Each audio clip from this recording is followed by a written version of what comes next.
Et tout de suite la chronique de Sébastien.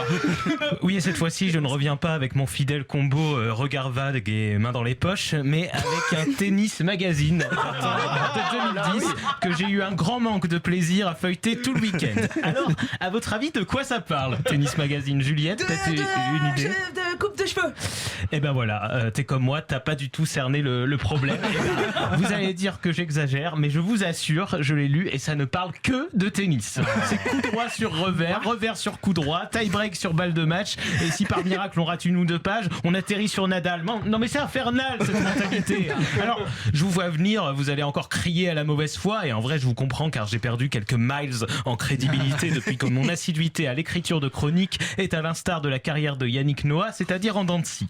Pour mettre fin à tous vos doutes et pour prouver que la ligne éditoriale de ce magazine est proche de l'obsession, on va faire une expérience scientifique en direct qui consiste à lire une page au hasard. Alors, Maxime, ce que je te propose, c'est que tu me donnes un numéro entre 1 et 160 et que de mon côté, j'en tienne pas du tout compte car j'ai déjà préparé le numéro de la page, donc je vais lire un extrait. Je t'écoute. 57. Ah, page 33, parfait. Donc je prends n'importe quel paragraphe de la page 33. On suivra bien évidemment les joueurs français qui réussissent souvent mieux à Wimbledon qu'à Roland Garros. Et voilà. Je vais vous dire, le premier mot qui me vient quand je lis ça, c'est quoi? C'est saugrenu. On est sur un déballage de tournoi tennistique qui ne parle à personne et carrément décomplexé. Est-ce que tu connais Roland Garros, Simon? Oui, bien sûr. Eh ben moi non plus. Pour réaliser l'ampleur du scandale, là, au lieu de dormir à moitié, c'est de la propagande. Ils nous mettent Roland Garros à toutes les sauces pour en faire un sujet à la une et créer la panique dans l'Hexagone, ce qui n'est le cas nulle part ailleurs. C'est trop grave. Ils élargissent la fenêtre d'Overton de Wimbledon.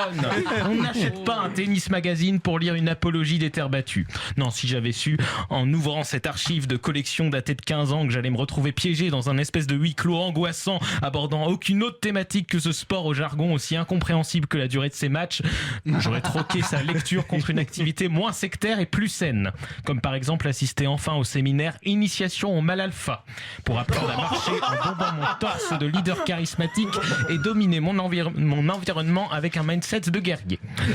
In fine, si je devais faire un tableau des pour et des contre de ce Maxcarade, moi aussi je sais faire des jeux de mots, déjà j'utiliserais Microsoft Word, ce logiciel prometteur qui débute permettant d'insérer des tableaux à 2 colonnes sans trop se casser la nénette. Et ensuite, dans la colonne pour, j'indiquerais qu'ils ont une bonne connaissance de leur sujet de niche.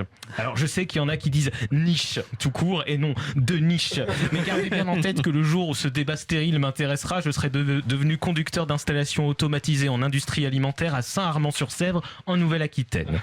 Dans la colonne contre, je signalerai le fait que cette presse me semble destinée à un certain lectorat que j'ai encore du mal à identifier. Moi qui suis fan de sculpture sur bois, aucune double page sur les étaux à rotules, je n'y trouve pas mon compte.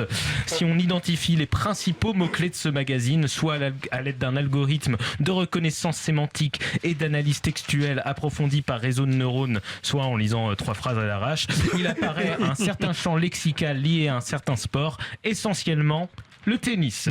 Donc faites bien attention aux magazines qui ne mentent pas sur leurs titres, car vous pourriez être déçus d'apprendre qu'ils font exactement ce qu'ils promettent, et ça, dans notre époque de faux semblants où tout le monde fait n'importe quoi, ça fait froid dans le dos. Merci beaucoup Sébastien, quand même, qui conclut cette émission.